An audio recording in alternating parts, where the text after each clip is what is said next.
Friends, welcome back. It's Twin Cities Live. Thanks for hanging out with us today. We are about to warm some things up with an incredibly flavorful and undoubtedly comforting slow cooker beef stew. It is the perfect meal to make this fall. And here to help, we welcome the creator of the food and lifestyle blog. So happy you liked it. Jamie Price joins us live on Skype to show us how to make it. Hi there, Jamie. Hi, guys. How's it going? I'm just going to say this, okay? Yes. Yep. To tell people that, hey, we're going to make beef stew on the show, that can sound a little bit bland, a little like that's on the lowest shelf in the pantry because it's a staple. However, you're saying that there are ways that we can do things a little different so that it reminds you of the comfort of the beef stew you grew up with, but it tastes a bit more sophisticated. Right. Let's take it a level up, right? And it starts with balsamic vinegar, which I'm sitting here over a bowl of it right now that is steaming, and my mouth is just watering. So the beauty of beef stew, right, is you can obviously do it and spend, you know, the whole afternoon making it a production, but I like doing it in the slow cooker. So that means you can get the comfort of a cozy home cooked meal on your busiest of days during the week. So super simple, right? It has all the mainstays of a beef stew. It has carrots, potatoes, mushrooms, obviously beef, right? But like I said before, the balsamic vinegar really adds a nice layer of flavor to it.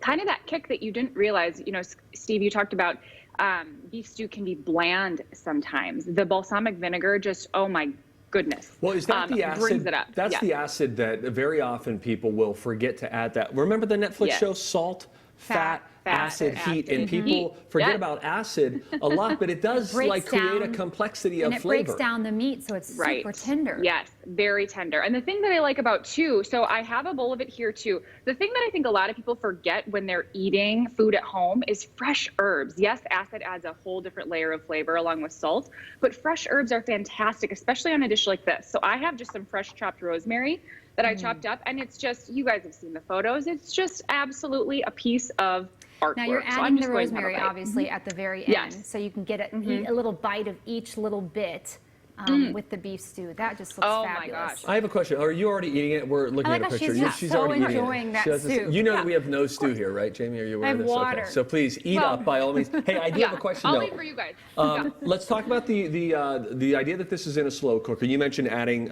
like the fresh herbs at the end. You want them to remain have that consistency. The potatoes and the carrots. People have different preferences. Are you throwing these in very early? Are you throwing them in late? And how long is our slow cooker on? Slow cooker is on from anywhere from 6 to 8 hours, but that's if you're doing it on low. You can definitely crank up the heat. I always like to throw everything in the slow cooker at once. So I'm not the type of person that's going to say, okay, put it in the slow cooker for 3 hours, then add this ingredient, and then give it 2 hours, and then this ingredient, right? That's not what a slow cooker recipe should be. It should be totally easy, throw it in a pot, forget about it, and then have a gorgeous meal waiting for you by the end of the day. So I'm sorry you guys don't have any stew to eat, but I'm just gonna eat this. By the way, Jamie, you're always entertaining when you're on our show. What's making today's segment with you extra entertaining is that your camera is very slowly going down. So right now, it's almost witness protection. There she is. Hey, you. Here I am.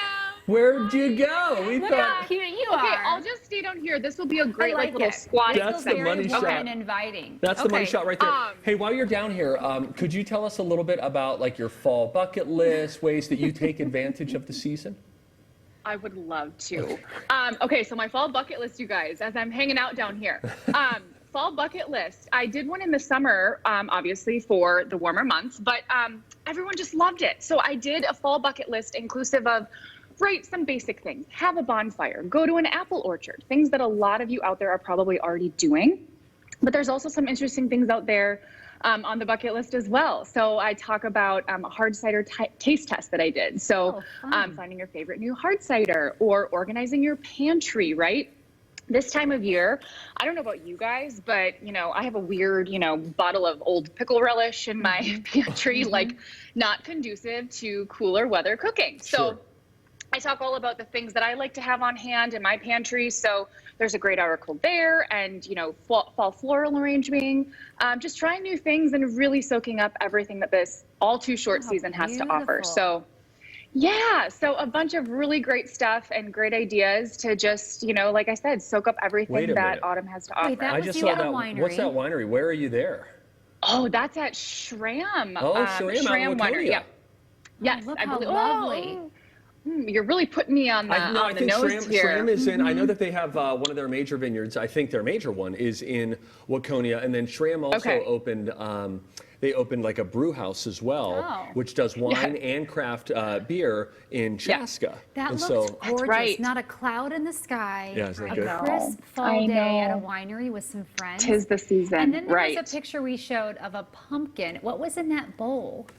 Oh, that is apple crisp, right? And that 'tis the season. I mean, all apple and pumpkin desserts, but I do have a recipe on my fall bucket list that is my apple crisp with salted caramel ice cream, which is homemade, which is kind of next level. So highly recommend checking that one out too. Jamie, You are just a delight. Before we end, I would like you to now stand fully straight up and let's see where the camera's gone. I love this. So this is why we had to, this is why, stand up again, stand up again.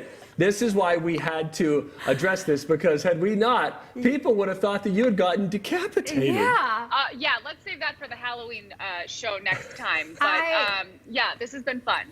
This is so Jamie. great. Well, I'm going to It's great make to have this you beef on. stew this weekend. That sounds Great ideas. We thank you so much Thank you, Jamie. for joining us again. Just go get into your cabinets now.